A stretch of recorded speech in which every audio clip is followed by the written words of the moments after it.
So you got a spring showcase on Saturday. Can you tell us about the format for that? It'll be like a practice. A lot of situation work, some individual work, special teams. So trying to touch on everything that we can get on film for a game with referees. So. Will it be just kind of mixing and matching of players? It won't be like one team versus another, even in. It'll be offense versus defense. Okay. So that's how we break it up. So similar to some of the things you've done in the past. Yeah, kind of what you'll see out here today. And have you ever had it before the end of spring before? I have. It's just the way it fits. I mean, it's one opportunity out of year 15, so they asked us to do it on the 23rd, so we still got 3 more training sessions. SC over across town is going to be having their spring game as well. They're going to be on ESPN. You had College Game Day. You got to know what the exposure of that was worth. Is there kind of an arms race, poor choice of words here, but an exposure race in college football where things like that are important, especially with NIL emerging and buzz for recruits and fans and things like that, where getting the exposure of an ESPN can be a big boost in a situation like that? Yeah, I don't think spring games are that important in terms of what people are watching. I mean, you'd have to look at the numbers from a demographic standpoint. I couldn't tell you what spring game viewership is like, so I couldn't really give you an answer on that one. But just more broadly speaking, exposure of again, it's exposure is who watches it, so I don't know how many people are watching the spring games. I couldn't tell you yay or nay on that. Justin Martin been out here for a couple of weeks now. How have you seen him develop when he first arrived to now how he's like the rest of the quarterbacks? Yeah, Justin's done a really nice job. Came in January. He's a real student of the game, so he's around the building a ton. Has worked really, really hard at just learning a new offense. He's obviously done some similar things in high school. They threw the heck out of the ball where he was, but terminology and things like that are different. So that part of it is really important for him to just kind of get our terminology down, and he's worked really hard at that. I've seen him grow from training session 1 to where we are now, which is really what we talked to him about. His goal is that can he be better in training session 9 than he is in 1. That means there's a logical progression in what he's doing, but he's done a really, really good job, and I think he's got a bright future. We're excited about Justin. He's gained probably about 5-6 pounds since he got here. He's a little bit thicker, but he's got a great frame, big, tall, long, rangy, really athletic, runs well for a big kid. So we're excited about Justin. Yeah, Matt Sargent, we've seen out here walk on. He used to be a team manager. What is that like? That kind of journey from that kind of role. What does that say about the program you have? I think that's a good question for Matt. Matt just said he wanted to try out and see if that's an opportunity for him. Obviously, the springtime is the time for that to happen, for kids to come in and try out. We're limited in the number of kids we can bring to camp in the fall, so that roster has to be set. But in the spring, there's not a set number. So, Matt asked if he could have an opportunity. We had seen him, he had been a manager, and we'd seen him throw the ball around a little bit. He's got a little bit of a live arm, so it was an opportunity for him to come out in the spring and show what he could do. What have you seen out of that tight end group this spring, especially with Mike Martinez out, but still seems like they're performing Yeah, pretty Mike's well? back. Mike's been doing a lot of things recently, but that whole group as a whole, it's big, tall, long. Ezekiel Hudson, Creeves, the addition of Carson Ryan coming in as an early enrollee out of high school. We feel like we have some depth at that position.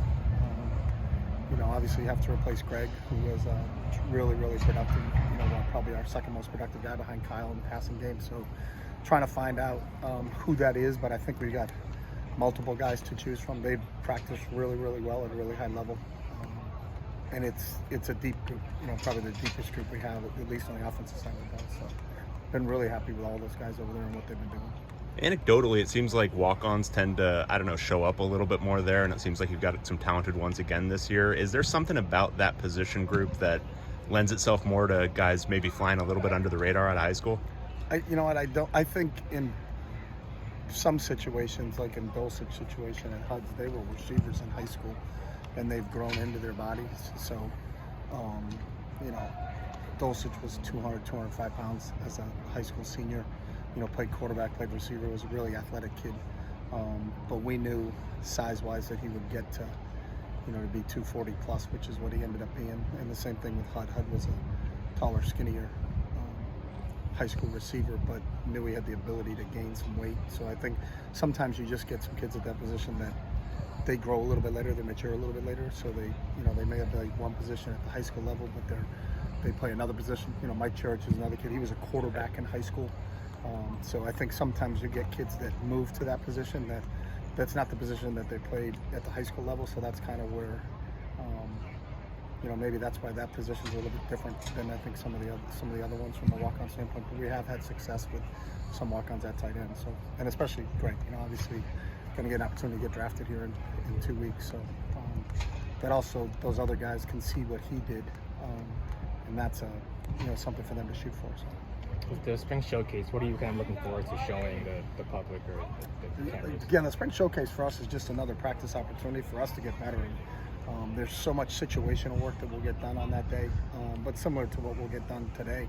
Today's a big third down emphasis for us. So, there's an emphasis throughout each day that we're trying to get accomplished and get on film and get our guys to understand whether it's, a 2-minute situation, a 4-minute situation, red zone work, coming out work, special teams work. But you can get a little bit more specific in terms of what you're trying to get accomplished. Sometimes you can, if you're just scrimmage and the ball doesn't get to the red zone, where you're not getting red zone work. So we'll specifically move the ball situationally to different spots in the field, and then try to get into some different situations, whether it be third down. All the things in football that are really the difference in winning and losing that we've been emphasizing through the whole spring. So it's just an opportunity for us to do that. After the showcase, I think there was like an autograph session, some giveaways. Is that a good opportunity to connect with the fans and kind of build some excitement? Yeah, it is, especially coming off of COVID.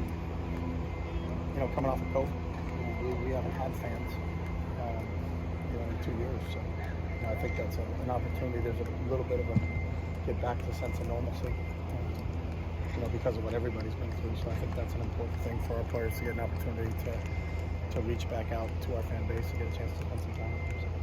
Our legendary prep writer, Eric Sonheimer, wanted me to ask you a question about high schools. Lots of high school football players are participating in 7-on-7 competitions this spring. Instead of running track, do you have a preference or belief on whether track would help the players' development or if they should stick to football year-round? I think it's whatever their individual skill set is, but there's been some tremendous. I would encourage all athletes to play as many sports as they can, whether it's track, basketball, baseball. John Vaughn's playing both right now for us. He's playing on the baseball team right now. So multi-sport athletes, I think when you look at the draft, it's a big thing. People talk about how many of those guys that are getting drafted, that are high draft picks, are multi-sport athletes. So I think that's an important thing. But I think, the good ones, when you watch them, they actually can run track and do 7-on-7 at the same time. So I think the more they can do, the better. So if it's 7-on-7 track, baseball, if they can put it on their plate. Jackie Robinson did it. He played 4, so things worked out pretty good for him. So I would recommend kids play as many sports as they can. All right, thanks, guys. Thank you. Thanks, guys. Appreciate Thank you. it.